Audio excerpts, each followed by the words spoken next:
The Prophet said, sallallahu ta'ala alayhi wa sallam, that the last people to come out to Dajjal, or the Antichrist, will be women. The last people to come out to Dajjal or the Antichrist will be women. And a man would have to return to his home and tie down his wife and sister and daughter to protect and preserve them from Dajjal, the Antichrist. Indicating that when Dajjal's mission is close to its climax, something strange is going to sweep the world of women. That they are going to be deceived, utterly deceived. That what would appear to them to be the road to progress, which they will eagerly grasp and embrace, what would appear to them to be a revolution in the world of women, the likes of which mankind never witnessed before, would in fact be Dajjal's deception. I believe you will share with me the view that that prophecy of the blessed Prophet Muhammad alayhi salatu wasalam is today being unfolded in the modern feminist revolution and its so-called struggle for women's liberation. But that civilization also gave us women who are dressed and yet naked. All through history, women were always covered. But now, they are dressed and yet naked.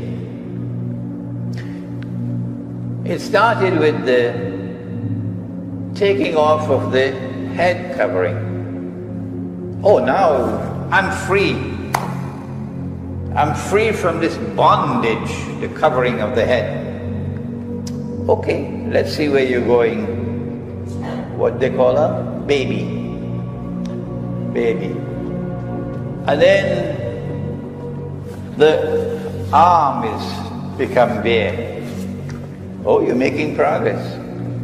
And then the skirt starts coming up and reaches up to the knee. Oh, you're making progress and you're proud of your new freedom. And then she starts to become even more provocative in her dress. Allah has created her beautiful for men. And as she takes off her clothing, the provocation for men increases. Is this happening by accident? It starts over there, and then like a virus it spreads to the rest of the world.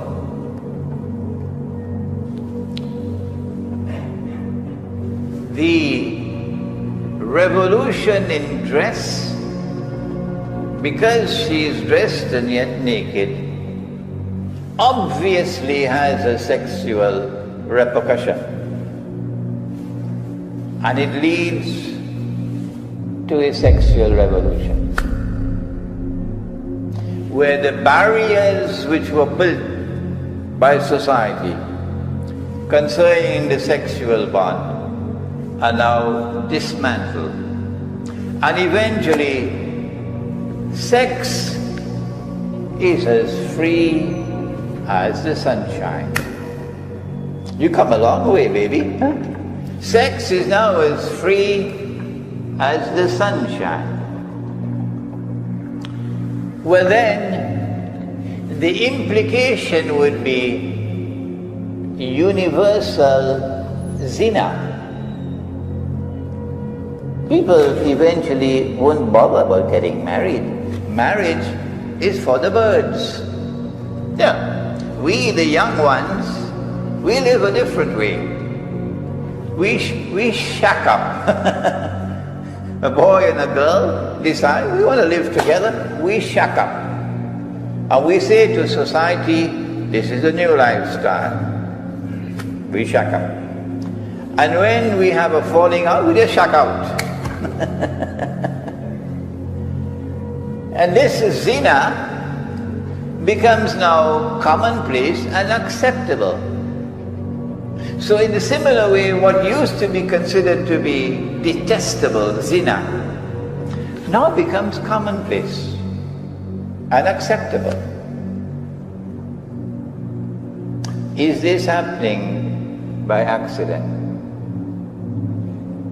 If it is not, then we ask, what is the explanation for it?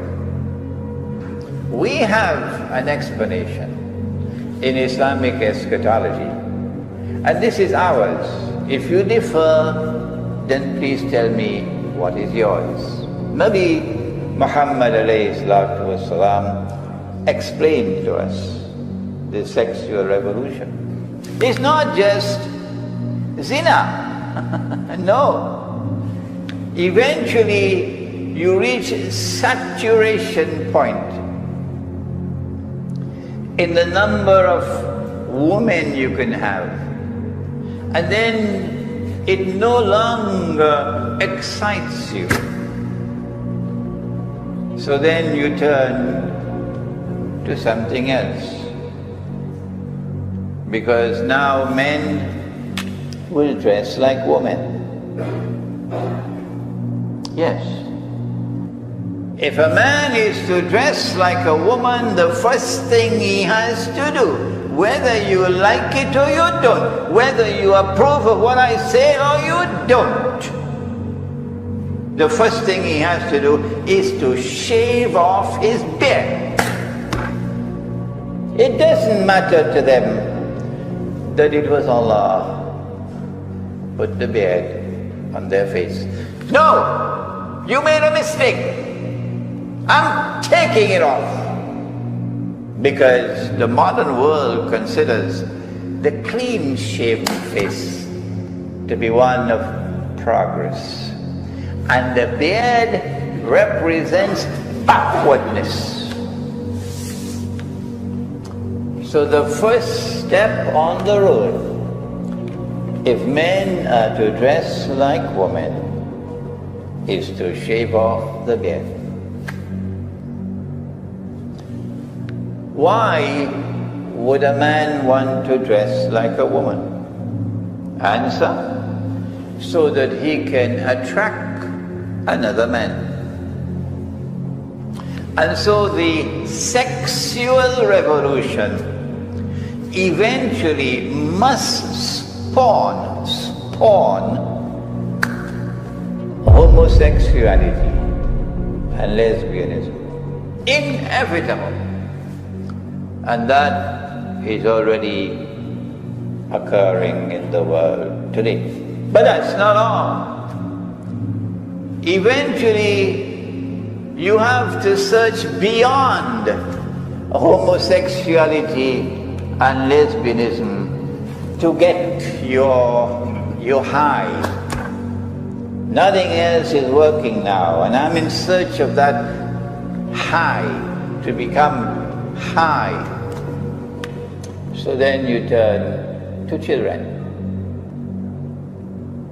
And there is sufficient in the world today to tell you that it is spreading.